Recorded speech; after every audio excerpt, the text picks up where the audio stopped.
Nutrition. When we walk or ride a bicycle, we are using up energy. Even when we are not doing any apparent activity, energy is needed to maintain a state of order in our body.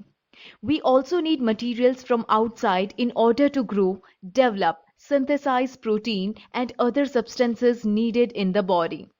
This source of energy and materials is the food we eat. How do living things get their food? The general requirement for energy and materials is common in all organisms, but it is fulfilled in different ways.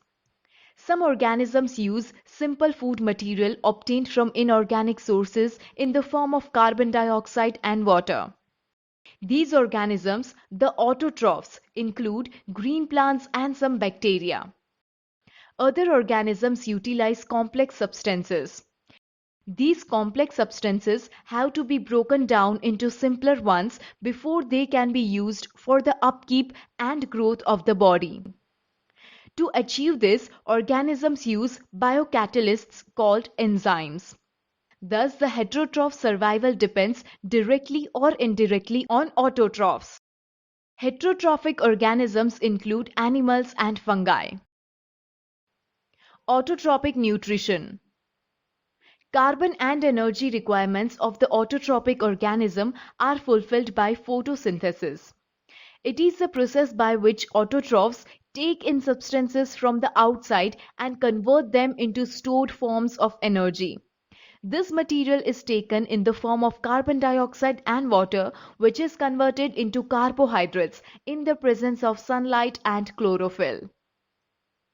Carbohydrates are utilized for providing energy to the plant. The carbohydrates which are not used immediately are stored in the form of starch, which serves as the internal energy reserve to be used as when required by the plant. 6CO2 plus 6H2O in the presence of chlorophyll and sunlight gives C6H12O6, glucose plus 6O2. Let us now see what actually happens during the process of photosynthesis. The following events occur during this process. First, absorption of light energy by chlorophyll. Second, conversion of light energy to chemical energy and splitting of water molecules into hydrogen and oxygen. Third, reduction of carbon dioxide to carbohydrates. These steps need not take place one after the other immediately. For example, desert plants take up carbon dioxide at night and prepare an intermediate which is acted upon by the energy absorbed by the chlorophyll during the day. If you carefully observe a cross-section of a leaf under the microscope, you will notice that some cells contain green dots. These green dots are cell organelles called chloroplasts, which contain chlorophyll. How the plant obtains carbon dioxide? Stomata, which are tiny pores present on the surface of the leaves. Massive amounts of gaseous exchange takes place in the leaves through these pores for the purpose of photosynthesis. But it is important to note here that exchange of gases occurs across the surface of stems, roots and leaves as well. Since large amounts of water can also be lost through these stomata, the plant closes these pores when it does not need carbon dioxide for photosynthesis.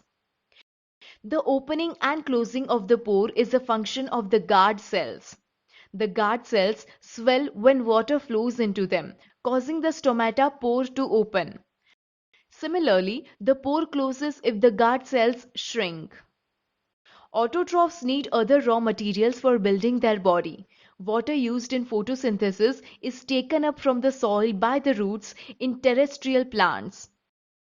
Other materials like nitrogen, phosphorus, iron and magnesium are taken up from the soil.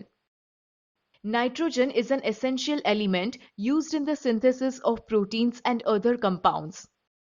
This is taken up in the form of inorganic nitrates or nitrites, or it is taken up as organic compounds which have been prepared by bacteria from atmospheric nitrogen.